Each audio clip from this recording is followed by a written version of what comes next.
नमस्ते दोस्तों, आज हम लोग बिहार बोर्ड क्लास 10th के प्रश्न नंबर 1.1 का पहला क्वेश्चन करने वाले हैं। ठीक है, देखिए पहला क्वेश्चन है कि निम्नलिखित संख्याओं का एचसीएफ ज्ञात करने के लिए यूक्लिड विभाजन एल्गोरिथ्म का प्रयोग कीजिए।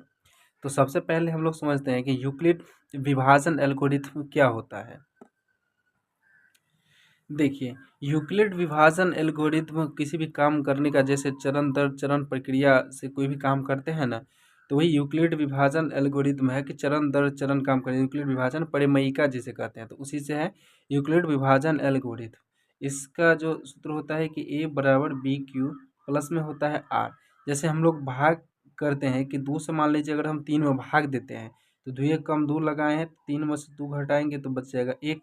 तो इसी में ए हम मान लेंगे 3 को, ठीक है, बी मान लेंगे 2 को, क्यू मानेंगे 1 को, आर मानेंगे इसको। तो ये शेषफल होता है। तो इसी तरह से जैसे हम लोग लिखते हैं, इसको अगर हम एक इसके फॉर्म में लिखे तो ए बराबर हम यहाँ पे लिख देंगे 2, सॉरी 3 लिखेंगे ए के जगह पे, और यहाँ पे बी के जगह पर लिख देंगे हम 2, क्यू का मान हम लिखेंगे गुना में होगा 1, और आर का मान होगा शेषफल भी यहाँ पे 1 होगा। तो उसी का विभाजन यही है यूक्लिड विभाजन एल्गोरिथ्म। इससे एचसीएफ कैसे निकलेगा। मान लीजिए 2 से 3 का 2 और 3 का एचसीएफ अगर हमसे पूछा जाए तो कैसे निकालेंगे। अगर हम भाग विधि द्वारा निकालते हैं तो 2 कम 2 लगाएंगे तो 3 में से 2 घटाते 1। अब 1 से 2 में हम लगाएंगे यहाँ पे, तो 1 दूनी 2। अब ये यहाँ पे 0 हो गया।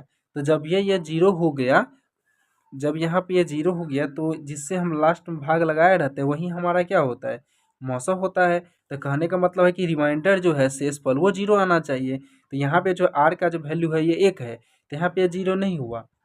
तो इस तरह से जब तक ये 0 नहीं आएगा तब तक हमारा जो आंसर यानी कि मौसा नहीं आएगा। तो मान लीजिए कि यहाँ पे 1 आया है, मौसा 1 आया है यहाँ पे, तो यहाँ पे हम कैसे समझेंगे 1 आया है। तो ये पहला स्टेप 1 हुआ। यहाँ पे ए जो है ना, एक क्या हम मानते हैं, बी मानते हैं। तो बी के जगह पे है ना बी क्यू प्लस में आर, तो बी के जगह पे ये 2 है, तो इसका मतलब जब ये 0 हो जाएगा रिमाइंडर, तो आंसर ये हो जाएगा पहले वाला। जब हम सवाल बनाएंगे तो और अच्छे से कंसेप्ट क्लियर होगा। तो आइए हम क्वेश्चन की तरफ बढ़ते हैं। तब यहाँ पे देखिए 135 है और 225 है, मतलब पहले छोटी संख्या लिखा है फिर बड़ी संख्या लिखा है। यहाँ पे भी देखिए पहले छोटी संख्या है फिर बड़ी संख्या, लेकिन यहाँ पे देखिए पहले बड़ी संख्या लिख दी है फिर छोटी संख्या लिख दिया है। तो इसमें कन्फ्यूजन नहीं, मतलब कन्फ्यूज नहीं हो जाना है। आपको क्या करना है कि सबसे जो बड़ी संख्या है ना उसको ए मान लेना है। यहाँ पे अगर हम पहली संख्या को, मतलब पहले क्वेश्चन को हम हल करें तो यहाँ पे लिख देंगे हल।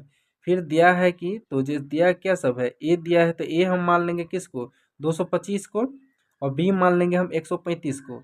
यानी कि जिससे हम भाग देने वाले हैं वो छोटा होना चाहिए, और जिसमें भाग लगा रहे हैं वो बड़ी संख्या होगा। तो 135 से हम 225 में भाग लगाएंगे।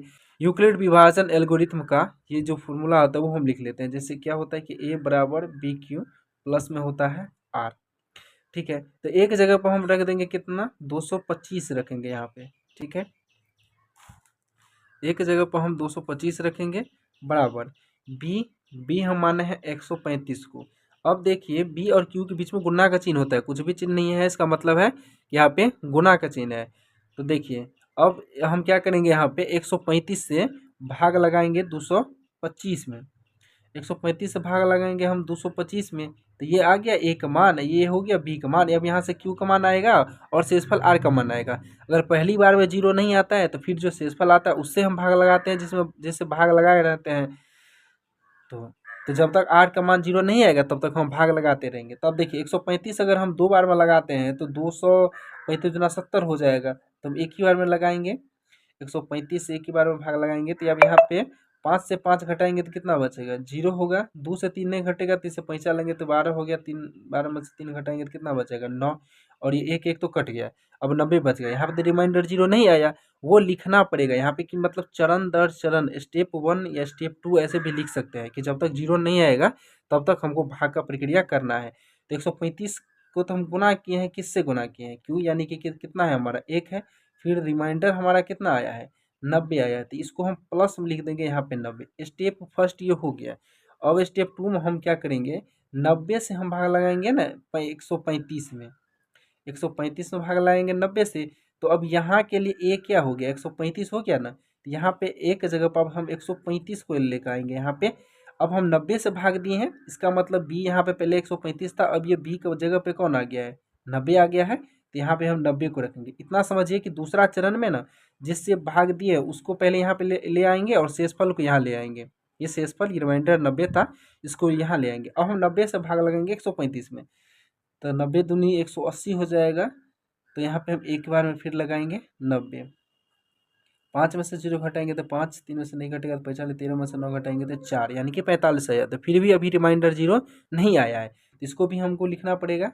90 का भाग हम गुना कितना से किए हैं, 1 से, तो रिमाइंडर कितना बचा है हमारा यहाँ पे 45 शेष बचा है। ठीक है, अब देखिए फिर यहाँ पर हम क्या करेंगे, ए अब किसको बनाएंगे, यहाँ पे 90 को बनाएंगे। 45 हम यहाँ लिखेंगे, और 45 को आपको पता है कि 45 से 90 में हम भाग लगाएंगे तो 45 दूनी 90, यहाँ पे 0 आ गया, यहाँ पर शेष 0 आ गया, तो यही नहीं इसका मौसम हो गया, तो यानी कि एचसीएफ हो गया। तो 45 को गुना हम करेंगे 2 से, तो 45 दूनी 90 हो गया, यहाँ पर आ गया 0। तो जब ये आ गया 0 तो ये हो जाएगा मौसम। तो यहाँ पे लिखना पड़ेगा, यहाँ पे रिमाइंडर आर बराबर 0 नहीं आया है, तो लिखेंगे आर नॉट इजकल टू 0, मतलब आर जो है इसे यहाँ पे 0 के बराबर नहीं है। यहाँ भी लिखेंगे आर बराबर नॉट इजकल टू 0, मतलब आर नॉट इजकल टू 0 ऐसे। और फिर यहाँ पे आर बराबर 0 तो आ गया है, तो जैसे ही आर बराबर 0 आया तो एच सी एफ हमारा तो ये बी हो जाएगा ना, तो यही हम इसे लिखेंगे एच सी एफ बराबर लिखेंगे यहाँ पे 45। देखिए अब हम लोग दूसरा सवाल बनाने वाले हैं, 2 का दूसरा। 196 और 38 2 20 है, यानी कि 38,220 है। तो देखिए ए हम किसको मानेंगे, हम बताए थे कि ए सबसे बड़ी संख्या को मानेंगे, तो इस दोनों में से बड़ी संख्या क्या है, 38,220 यानी 38,220 है। और बी हम किसको मानेंगे, 196 को। तो हम पहले यूक्लिड विभाजन परिमेय का यूक्लिड विभाजन एल्गोरिथम लिख देंगे। ये होता है ए बराबर बी क्यू प्लस में आर होता है।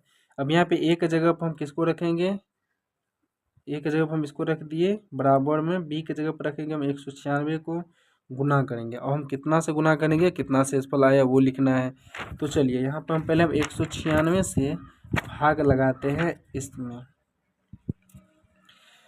तो चलिए भाग लगाते हैं। तो सबसे पहले देखिए, अगर हम 196 को 2 से अगर हम करते हैं तो ये तो हो जाएगा 100 200 90 90 180, फिर और फिर 612, तो यानी कि 382 से ज़्यादा हो जाएगा। तो एक ही बार में लगाते हैं, पहले यहाँ लगाएंगे 196।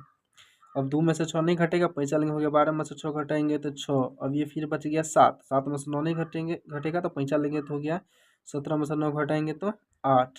अब ये बच गया कितना, 2, 2 में से 1 घटाएंगे तो 1, कितना हो गया, ये 186 हो गया। अब यहाँ पे अगली संख्या क्या है, क्योंकि ये ऐसा नहीं कि अब हम 186 से लगा देंगे इसमें, नहीं, अब ये अंक पूरा बचा हुआ है। जब तक ये पूरा यहाँ पे उतारेंगे नहीं, इसमें भाग नहीं लगाएंगे, तब तक हम इसमें भाग नहीं लगाएंगे, दूसरे चरण में नहीं जाएंगे। तब यहाँ पे 2 ये बचा हुआ है पहले, तो पहले आप इसको लिखिए। अब ये हो गया 1862।